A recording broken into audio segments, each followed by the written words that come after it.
পৃথিবীর প্রত্যেকটা সম্পর্কই প্রেমিক প্রেমিকার সম্পর্ক হতেই হবে তার কোনো মানে নেই।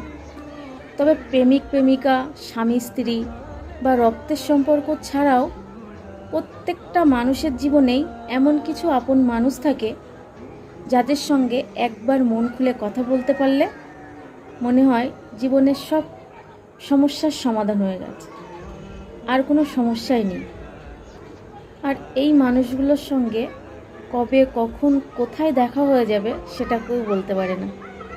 তবে সব থেকে মজার বিষয় হচ্ছে বিপদের সময় এই মানুষগুলোকে পাশে পাওয়া যায়। বেশিরভাগ ক্ষেত্রেই দেখা যায় বিপদের সময় এই মানুষগুলো পাশে আছে, আর বিপদের সময় যে পাশে থাকে সেই তো প্রকৃত বন্ধু। সেই জন্যই মনে হয় এই মানুষগুলো প্রত্যেকটা মানুষের জীবনে এতটা স্পেশাল।